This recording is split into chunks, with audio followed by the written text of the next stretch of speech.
we finally had a reason to go to the movies. Yay! It's been months since we even bothered. And this one only mattered because obviously it's super spoilable, so we'll try not to spoil this. For the first few minutes. Yeah, at least the half of the video. Go see this immediately or you'll see spoilers everywhere.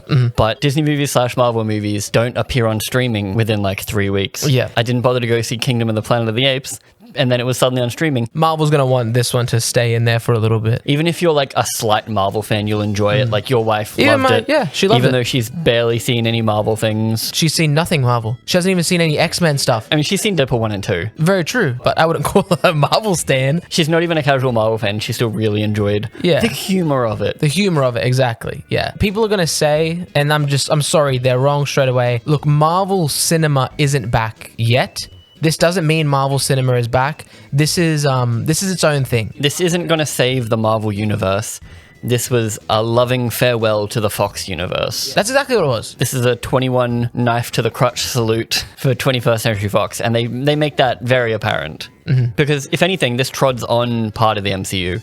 Because Loki Season 2 doesn't matter. Loki Season 1 barely matters. And I think with the reference, is that this character from Season 1, Episode 5 of Loki? Like, I think kind of speaks to how inconsequential Loki really is to this movie. Apart from fun, like this movie is incredibly fun. This movie is also inconsequential. Oh, yeah. People thought this was like, no. This is how Marvel's going to reset and recreate. This is how you're going to get the X-Men in. Yes. This is how you're going to get everything set up for the new phases.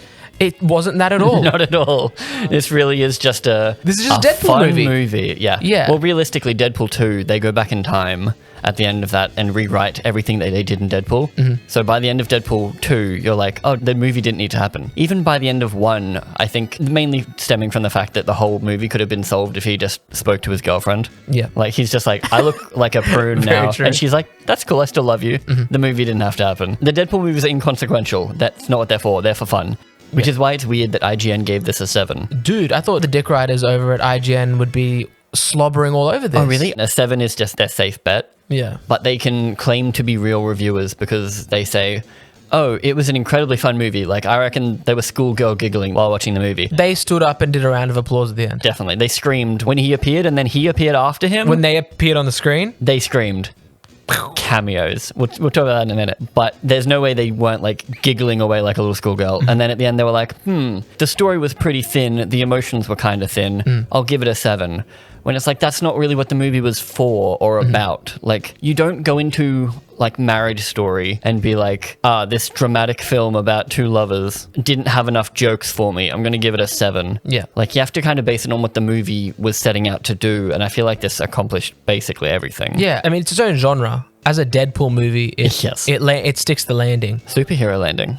We should go into the movie a bit. If you've watched the trailers, you know what the movie's about. In the trailers, you see Deadpool and Wolverine had to team up to save Deadpool's universe. Yes. Yeah. And that really is just the gist of the movie. There isn't any... It's a reason for cameos. It's a reason for jokes and gore. And it's a lot of fun. It's a lot of fun. But there are the negatives of, sure, when they do try to get sullen and talk about feelings and stuff, it doesn't really land. I think it lands real. I think that's the thing. That's where I have to disagree. Which ones landed for you, or all of them? I think Wolverine's landed. I don't think Deadpool's landed. Okay. But I think, because I rewatched Deadpool 1 and 2 recently, when you rewatch them, I was like, whoa, I remember these being so emotional. You'll see it.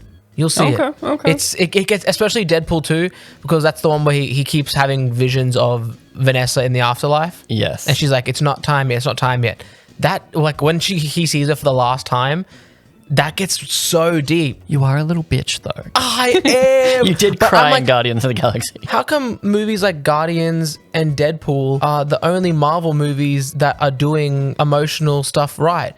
Like, nothing else is landing it. I wasn't crying in Captain America 1. What the fuck did Thor 4 even try for? Oh, the daughter dying. And then he gives up his wish to bring back the daughter? Yeah. Or something? They do for like 3 seconds. I'd be like, oh no, Natalie Portman has cancer. Oh, she's cured now. But anyway. They keep falling flat. See, I think it might have been carried by the acting for me in those scenes. So like Hugh Jackman is just very good at being sad Wolverine. Whereas the character himself, we know his backstory, but we hadn't really had time to get to know him super well because he's just angry the whole time. But I think a movie like this, because this doesn't have to follow like the Marvel story beats of like the mainline MCU, they can take more liberties with the heart-pulling scenes. Like it just felt more like a movie than like what the recent Marvel movies have been, especially the TV phases. Deadpool says in this movie, I think it's been really solid since Endgame. It hasn't. But no, I really like the emotional beats of this movie. Fair enough. I feel like it was carried by the acting for me. Hugh Jackman's a theatre genius. What they did give Wolverine to work with, like, oh, you failed your planet, you're the opposite of the heroic Logan, worked very well for me. But let's talk about spoilers and stuff now. Spoilers! Kind of. I mean, it's not really a spoiler, but my favourite cameo is this big subscribe button. The movie does kick off right in the middle of the action, which is possibly the best scene of the entire movie. As in, it's the best action scene for sure. Yeah. It's ridiculously gory and it's desecrating Logan's adamantium corpse. Yeah. And it's beautiful. It's very well paced considering it is the start until they do have to stop and do a bunch of exposition there. Yeah, that was actually kind of painful. Yes, it's very fun when Deadpool mentions it. Haha, he's like, we had to get there. Except they do it kind of weird because everyone assumed that Deadpool 2's time travel shenanigans is what made the TVA come after him. But they go out of their way to make it not that because he's like, oh, I get it. It's because of all the shit I did back in my second movie. That's why you're here. And he's like, actually, no, it's this entire other reason. I think they probably could have come up with a better reason for the universe to be exploding because, again, they go out of their way to say, your universe is dying. Oh, but it's going to take 1,000 years. So all your friends and family would be fine. But I've decided I'm going to kill them all in 3 days. And Deadpool never takes a swing at him. Like, Deadpool doesn't just kill him. Yeah. Once he knows that they're the rogue organization. If he had just killed him, I wonder... the movie wouldn't have happened. Very true. Because he would be like, oh, my friends get to live. I don't care about the universe in 1,000 years. He's not perfect. It's just they could have done anything they wanted. And they decided, yeah, he needs to fight for his family. Yeah. Which is nice, but he does just bring them up every now and then. He's like, by the way, this is why I'm doing it. This right here.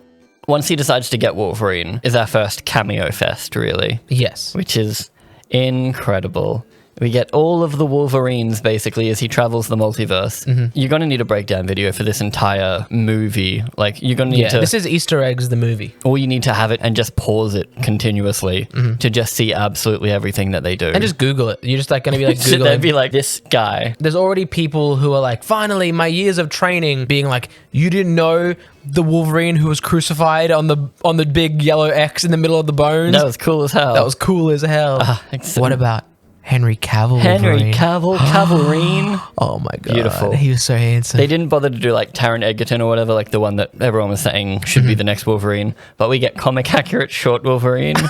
It felt like the CGI got worse as the movie went on. Yeah. So it's like they blew all their budget doing all the big stuff near the beginning. Because by the end of it, Wolverine is like mostly CGI for some scenes. And it does not look good. Yeah. But if you don't pay attention to Wolverine, then you're fine. I've already mentioned spoilers. He puts the mask at the very end and he becomes very CGI'd. Yeah, I'm not sure why. That whole last that corridor scene on the main road. Oh, yes. That was definitely the weakest fight scene for me. For sure. But it was also pretty cool. I mean, they went full CG animation to make it seamless. Exactly. So I can see why they ran out of money. Yeah. Because this movie has everything in it. And also getting Johnny Storm in there.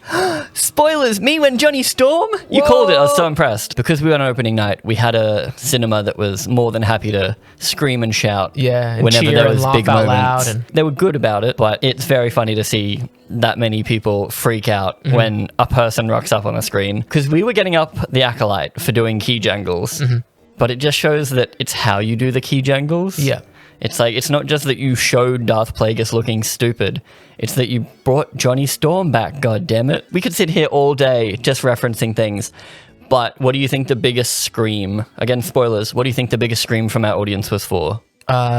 Wesley Snipes' blade. Yeah, agreed. Wesley Snipes comes in and is like... Followed very closely. Magic Mike comes in.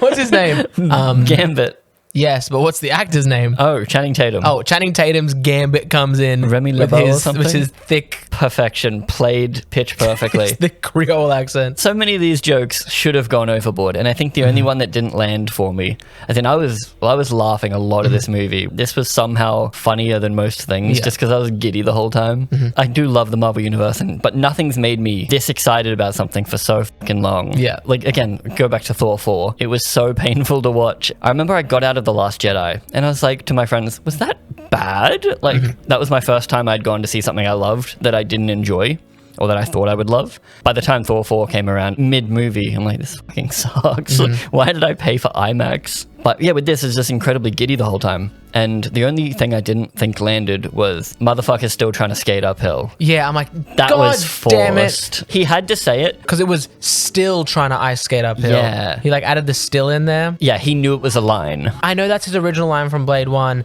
Some motherfucker's always trying to ice skate uphill. And then he kills the big It bad. didn't make sense there, and it doesn't make sense here even more. They couldn't just give him another cool line. Yeah. Blade has a lot of cool lines. It could be as nonsensical. It could be another stupid thing that people would be like, that's so Blade. Yeah. Or put actual ice skaters in it. Surely there's some fucking obscure thing. Like some Wonder Twins or some yeah, shit. surely there's two Marvel heroes, Safe Space and Snowflake and Safe Space. They could have ice skated in, and he could have said that and then murdered them. You could do anything. But yeah, that was, I think, the only time in the movie I'm like, guys, you went one too far. But how big do you reckon the money truck was for Wesley Snipes? I know he definitely wanted to come back and reprise Blade. Well, when they showed Oscar award-winning Mahershala Ali, He's great in something. he's great in things. Definitely one of the actors of our time. He's in Luke Cage. He's good in that. I don't think he's in Green Book. he was in Moonlight. Yes. One over La La Land. When he got announced, he tweeted out, "There'll only ever be one Blade." Oh, so he says that in that because that's his line. He tweeted, yeah. So he says his own tweet. He definitely wanted to say that. It's like, oh, now you want to play Blade, motherfucker, when we don't have to CG your eyes open. The writer's room for this movie would have had so much fucking cocaine. Like, there's no way it wasn't just like, and then Elektra walks in. Elektra. Yeah, Elektra. Like, And then they'll get on a sentinel's foot and shoot off into the sky. there's no way they're not just like texting, like anyone who's got Jennifer Garner's number, we can text her right now. And you're like, you want to be Elektra? What the fuck is the guy who plays Pyro doing right now? Nothing? Okay, cool. We'll give him $30. He's somehow the biggest part of the movie. Yeah. Because that is not, it's not a flaw, I guess, but it's one of the reasons the movie doesn't feel like it has any staying power, because you'll get your cameos and then they'll immediately murder them. I was very scared that when our new team is formed, I thought they were all just going to get shot because they had guns. Most of these guys can die from guns. How is Elektra alive? And they do show Blade kill Azazel and he dies like a vampire. Oh, really? Like, I'm pretty sure he runs him through and he does the fades into ash thing. That's very cool. But yeah, like X-23 could take a beating. If anything, she didn't have enough of a role, in my opinion. Yeah. I thought we're going to see a lot more of her like savage little... Maybe she was busy shooting a little TV show that I like to call The Acolyte. Yeah, a little $180 million TV show called The Acolyte. This movie probably cost less than $180 million. So pretty much after he does the Henry Cavill Wolverine, they both get pruned, like in everyone's hit favorite show Loki. They get sent to the Void, and then they kind of just hang out there and look at cameos for a while. That's really all it is. The cameo zone. It's fun, which is, again, I'm going to say that so many times. It's the place where Fox properties go to die. Yes, which was a great way to reference that, which is what I mean by it kind of feels like a funeral. In the end credits, the biggest thing that feels like the funeral is they do a bunch of behind the scenes footage from all of the early Fox movies. Like, you get Elektra, you get Daredevil, you get X-Men 1. X-Men 1, Days 2, of Future 3. Past. Yes, you get First Class and all that. And it's to my year 7 graduation song. Hope you had the time of your life. Well, that was too accurate when you get banned for that. They just run around the Void for a fair while, and we get our villain. What did you think of our villain? Better than any Marvel villain we've had. I would agree. She wasn't like crazy impactful, but she had one hell of a gimmick, which was that her little fingies can go inside your face. Well, let me give you a few villains from our last few Marvel movies, and let me just see how they stack up. I couldn't tell you any. Like, I'm blanking. We have the lady from the Marvels who has the hammer and the bracelet. Oh yeah, Discount Ronan. Discount Ronan. We have Christian Bale in black and white. Oh, fuck, I'm so sad about that. He puts in so much work into that shit show of a movie, but I've forgotten him because of the movie. We have, who was the villain in Guardians of the Galaxy 3? Oh no, pulled face guy, the Doctor. Oh yeah, well, the Doctor. We did like him at the time. We did like him, but I still think this one was better. His gimmick was my face looks cool, and again, the actor put in work. I will forget her name super quick, and I'll probably forget most things about her, but the finger thing will stay with me. Yeah, like, that was is so a very good. well done effect. For those at home, she puts her fingers through your head, like phases them, but then when they come out the other side, they seem physical, so you can see people's like eye things. It's like just under the first layer of like skin. Yeah. It's done very well. Ooh. It's where all their money went. Also, it's how you do an overpowered villain. They say she's an Omega level mutant, which is like the highest tier of mutant you can get. Yeah. And she literally is like immortal, all powerful, can do whatever she wants, like Charles Xavier level mutant, but with legs. She was basically the Scarlet Witch, realistically. We got a little Scarlet Witch cameo. Did you see her little statue? Yeah, they're in the witch cave, which I don't know if that's a thing. I went over to my girlfriend. I said, "That's Wanda." She went, "Where?" And I went, "Oh, she was a statue." It's not actually her, babe. So much of this movie is going over everyone's head. I'm sure so much of it went over my head. I was trying to pick certain things, Yeah. like in the background. Brain is always working with this one. Yeah. The overarching story is he needs a Wolverine to save the world, and he gets banished to the quantum zone, the zero area. Yeah, they have to get out. They need to ask Cassandra, the villain, who's Xavier's sister, if she can send them home. And the only way they can do that is to get Juggernaut's helmet, to put it on Cassandra, to weaken her. And if you haven't seen original Juggernaut, you wouldn't know that his helmet does that. Yes. I think the first time I saw it was in the X-Men animated series.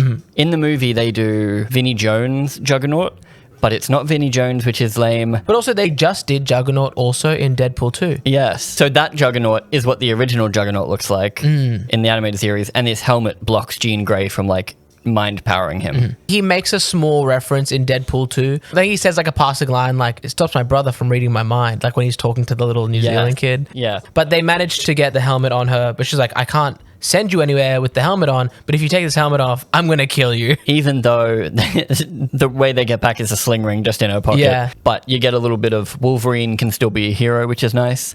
Wolverine's wearing his costume for the whole thing. And the reason he wears the costume is because it reminds him of the X-Men. Yes. So it's a little safety blanket for him. So that was cute. He is the worst Wolverine. He went drinkies and then they all died and he's sad. He just said the humans killed them all. We get our titular hero sent back to the real world. And we're like, oh, all is good. They're going to save the world. But then it turns out that Cassandra also wants in because she wants to destroy the multiverse. Yeah, she becomes I'm a big villain at the end there, and then she grabs two MacGuffin. It's not a sky laser, but No. it might as well have been for most of it. But she grabs the multiverse disintegration box. Yeah, you really do get the stinger with the really cool fight where he's using the adamantium corpse to beat the shit out of people. Then you get a little bit of his pre-life for the setup intro. Like, this is where our heartfelt stuff comes from. And then he does his little Wolverine montage, and then you get like 90 minutes in the void where he's just like having cameos appear and cracking jokes. I think there's 3 Deadpool and Wolverine fights, and they're all really fantastic. They don't go for too long that I'm like bored by the end. The best one was the fight in the Honda Odyssey. So good. It's very reminiscent of Russian car fighting martial arts. Is that a thing? Yeah, they do like Russian car jiu-jitsu. Very nice. I wonder if they got served those videos and they were like, we should we do need to that. do this. So much bloody fun. It's a lot of fun. You guys need to go and watch this movie. Obviously, the power of friendship saves the day. The Power 1, The Power 2. They just Guardians of the Galaxy, which was funny. They make it very obvious. They're like, oh, one person has to bridge these two things to save the day, but whoever does it will die. So they both did it. They I held thought hands. it was going They to go a different Guardiansed way it. without Oh, going really? too long. I thought it was going to be he dies, but then meets Lady Death. Because him and Vanessa are done, that's when he falls in love with Death, which is like more of a comic book thing. Does Deadpool fall in love with Death? He's in love with Death. Oh, so because Thanos is. They both are. Whoa. And I'm like, oh, okay, like maybe that's what's going to happen. But no, it's the power of friendship. Which is good, though, which is good. I like it. Yeah, I mean, again, you can't kill them off, but then they go for shawarma, which was fun. You know, the Avengers invented shawarma. Yeah, it's non-stop cameos, but that's what you're there for, and you get your money's worth, honestly. Best movie of the year so far? What the fuck else has come out? Oppenheimer. No, that was last year. Oh, Barbie. That was last year. Avatar 2. I think we've been to the movies twice this year. What did we see? We saw King Kong. Yeah, this is definitely the best movie of the year so far. It's the most fun I've had in the cinema in a long time. Whether it's Yeah. the best or not, it was the most fun I've had. This made me Come. be okay with being in a cinema full of people. Thanks, Marvel, for sending us to this advanced screening, by the way. No, we're in Australia. That's why we got it early. We ain't shills. Is this now breaking the fourth wall when we reference you guys? No, I enjoyed it. Watch it. If you don't like Marvel, if you like Marvel, if you know what an X-Man is. You'd be hard-pressed not to have fun. Yeah. And they don't desecrate, like, Logan. That was the big worried thing. As in, they literally desecrate Logan's corpse. True. But Logan is in no way ruined by this movie. If anything, it's almost made stronger because not everyone would have made that sacrifice. And everyone in the Deadpool universe looks up to Wolverine's sacrifice in Logan. Yeah, they're all like crying. Like They play the tape for a second there and they're all crying. They're like- mouthing along to like the words he says. It's beautiful. The proposal.